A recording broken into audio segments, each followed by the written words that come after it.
Hi Aquarius, welcome to Higher Source Tarot for your Law of Attraction Tarot and Oracle card readings for January 2024. These readings are for all Aquarius, Sun, Moon, Rising, and Venus. We are going to jump right into it, but I do want to wish you a Happy New Year and let you know you'll have both a money and a love reading here, and I've also posted a Law of Attraction mini-series from Eckhart Tolle in the description box if you're interested in that. Very good mini-series. Okay, what advice do you have for Aquarius? Sun, Moon, Rising, and Venus to attract financial abundance and prosperity. What does Aquarius need to know about money, please? All right, so we will do a 4-card reading here with a couple of different oracle cards. We'll start here with the Fortune Oracle. I like this one a whole lot. Very nice. We'll get to that in a moment. In the past, we've got the Three of Swords. The present, the Six of Wands. You're coming towards an Ace of Swords. It's very clear here. This is attainment. It is communication. And upright swords are fabulous symbols in the tarot. So let's talk. You have here wish. Your heart's desire is ready to come true. And that is as we proceed into the new year here. Your heart's desire. So if you got passed over for a job or even let go of a job or got behind on your bills to the point that you were, it feels like just crippled in fear. There's an energy to a betrayal. If you had a relationship that ended and it left you with some debt or some unexpected financial shifts, which can come with the ending of relationships, as we know. You had this, okay? This is in the past, though. So it's definitely, they're acknowledging some challenges with money. It's also to challenge with change, accepting change. So if something shifted and your spending habits didn't shift with it, you may have found yourself in this and kind of in the last year or so digging yourself out of this kind of financial straitjacket is what I hear. But you have great aspects coming in. You are going to be getting noticed, recognized. If you have some kind of a plan to build a business, a side hustle, it's going to take off with the Six of Wands. You're going to have more business than you have time for. If it's in terms of change, in terms of a job, you're going to have, this is getting accolades. So if it is a job change, it is going to be a promotion. This is not just a lateral move. This is the card, too, of anyone who's looking to supervise people. The Six of Wands, you've got the wreaths of victory here, but it's also, too, an indication of success. And you're riding high, you're flying high in this energy.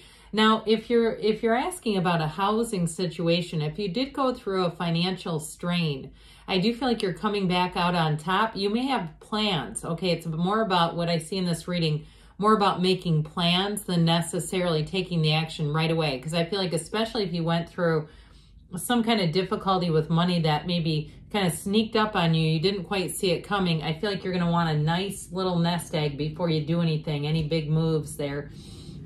But the Ace of Swords is setting goals and surpassing them. So those of you, too, that you're saving money for travel, where you're saying, look, I'll never put a trip on a credit card again. I won't do that. If you got into a situation, too, with that, where you're traveling and you're putting money on the card and you get back and it's like, oh, here's an $8,000 credit card bill. You know, that sort of thing. I feel like as you move forward, it's going to be smooth sailing here. You have great judgment where money is concerned. Any contracts that you need to sign. If you do anything in terms of a job with contracts, you have an eagle eye vision. You want nothing will get past you in this, but it's setting goals and surpassing them. You also have a bit of luck coming in here. So you may have something that drops into your lap, something unexpected that's a financial gain here with this Ace of Swords.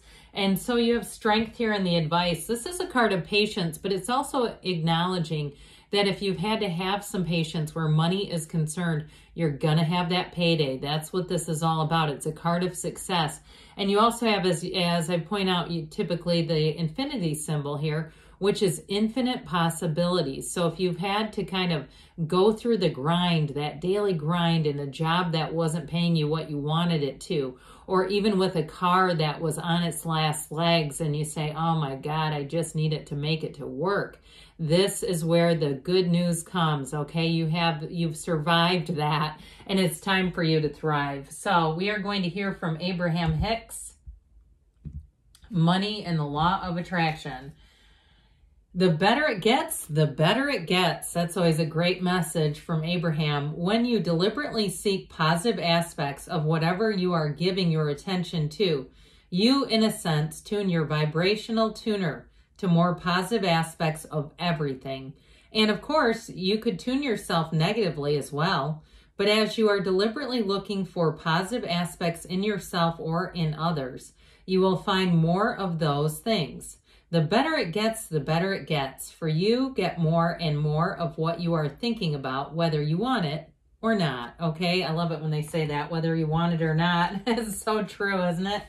So I definitely feel like you have nice news financially. Let's hear now about love, okay? What does Aquarius, what guidance do you have for Aquarius? Sun, Moon, Rising, and Venus. About love, please. What does Aquarius need to know to attract the love of their lives into their lives, please? Advice for Aquarius.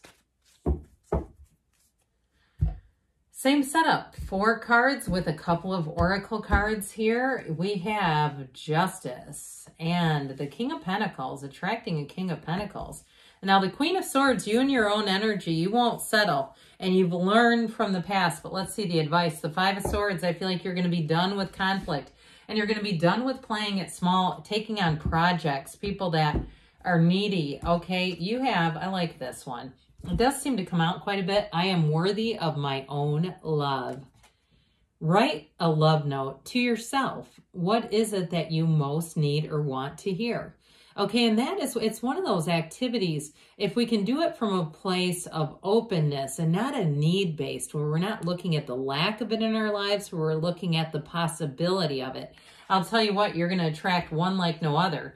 So you have a very upright, honest relationship showing up here. Now, with the Justice card here, this is a card of fairness. We get what we want. We get what we are. I'm sorry, I shouldn't say want, because sometimes if we're not that, we don't get it. But it's also a card of making choices more carefully. So if you had a relationship that ended and it really caught you off guard, that ending, or you got into a situation where you said, how did I get here? The Justice card is one that's going to help you to get yourself back to center. And it's also going to help you as you move forward, like I just said, about making choices, healthy choices in relationships. And you'll be more careful. You may be more judicious about who you allow into your life, where you say, I'm just not going to let every single person in, and that's okay. It doesn't mean because we meet somebody that they're a match. I know we say that what's meant for us won't miss us, but that doesn't mean that if we don't have a good feeling about somebody, we just give it a whirl anyway. So I do feel like with this King of Pentacles, you are attracting somebody. With these court cards that are here, it's somebody who's very mature. It's somebody who has their act together too. So this is not somebody that's going to reveal a bunch of debt or secrets or bombshells, or even worse, have bombshells and you have to uncover them because there's something they're covering. Absolutely not. What you see is what you get with this person. And I do feel like they may be pretty upfront about some mistakes. They don't seem like huge mistakes, just dumb things when they were younger, I should say. And so with this King of Pentacles, they know who they are, and they do have a kind of a comical way of delivering information. So it just seems like, you know, it just seems like it is what it is. It's not a big deal. But I also feel like with this, they have nothing to hide from you. And so maybe somebody too who does quite a bit of service work for other people. And it may not be in a volunteer sense where they're working in an agency or something. It may be more like they're the friend that people call. They call for advice. They call for help because that person says yes. They don't have a problem with it. And so with this Queen of Swords moving forward, you have honesty, integrity, and very honest communication. Now, we had the Ace of Swords before. You have it now 3 different times with these upright swords. Those are very positive symbols. What we don't like are the sideways swords. These are not necessarily positive, but this is in the advice. So I feel like they're telling you it's time to wrap up conflict. It's time to be done with conflict. And it's also time to be done with a mental tug of war, okay? If you've had some kind of battle in your head, some unfinished emotional business, it's time to move on from that, because this Five of Swords just isn't coming along for the ride here. So let's see here what the Whispers of Love want to add in here about love. Be authentic, be real and true to who you are and how you feel. Well, there's nothing more real than this, okay? You and your own energy. She's confident, she's sexy, she's hilarious. And it's also, though, just being upfront with people. I feel like you can't go wrong with that. So you have good things coming, Aquarius. I love you, and I'll be back again soon.